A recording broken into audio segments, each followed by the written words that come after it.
And so my mother-in-law says, look, I got a lawyer that can do the title search on Monday morning. It's Sunday afternoon. And by 2 o'clock, we can be ready to close. What do you say?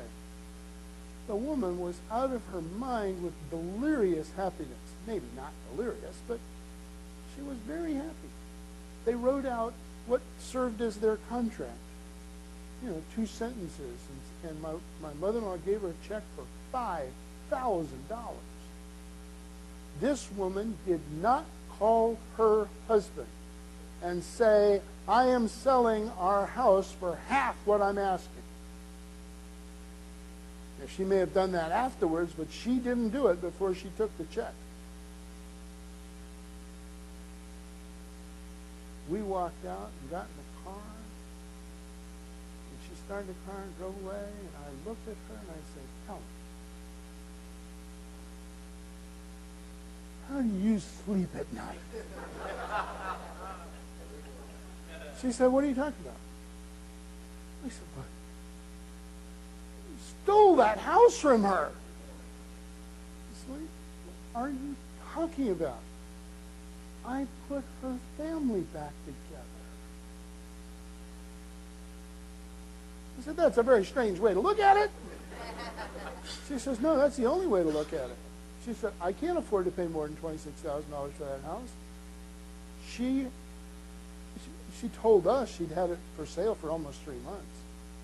And her husband bought a house up there. She got 2 mortgage payments. They've been living apart for more than 3 months. I mean, not that young. They were, I think of them as young now. Probably in their 40s or something, or late 30s. What are the lessons? Well, that's part of it. What she was listening for was, she listened better, much better than I do. What I was listening for was the price and the terms, right? She was listening for what would really make the deal work. And what would really make the deal work was, what she had to purchase was a plane ticket to Detroit. She figured $26,000 was about right for that plane ticket, and she would get the house thrown in. Now, she didn't tell me that. She didn't even understand. My mother-in-law could not have articulated what I just said to you. Wouldn't have thought about it that way, but that's exactly what she was doing, and that was her motivation. She was buying this woman a plane ticket to New York. My mother-in-law, I'm sure, had been in a situation similar to that before, where she was stuck one place and her husband was stuck someplace else, and they couldn't get together, and it was really painful. And so she sympathized with that woman. She wanted to help her. She wasn't trying to cheat her. She knew that if somebody had offered this woman anywhere near $52,000, the woman wouldn't be there anymore.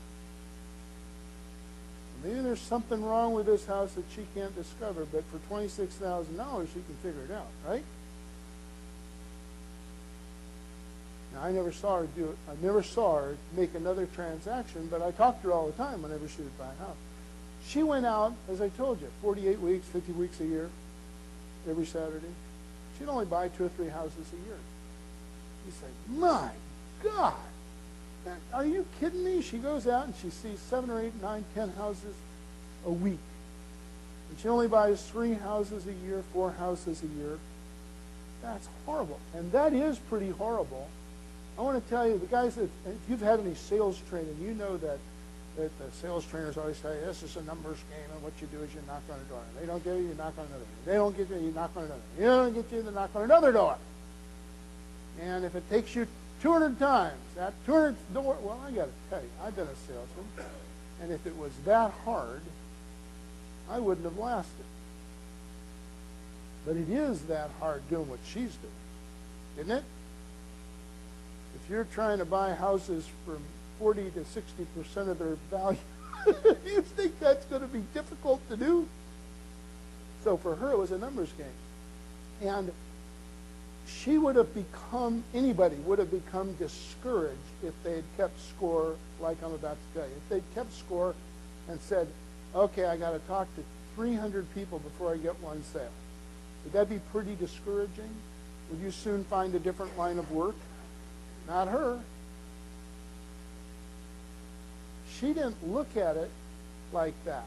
She didn't say, I got 299 turn downs, or whatever the numbers were. Weren't quite that bad, for sure.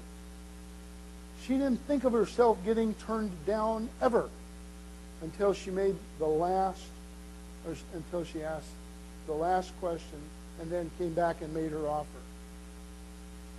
She said she would get maybe 1 in 4 on Sunday afternoon.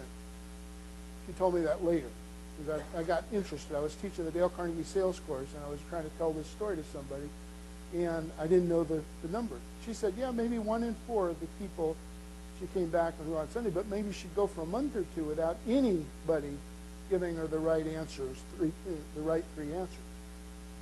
But since they all disqualified themselves, they weren't turning themselves down. They weren't turning her down. Does that make sense?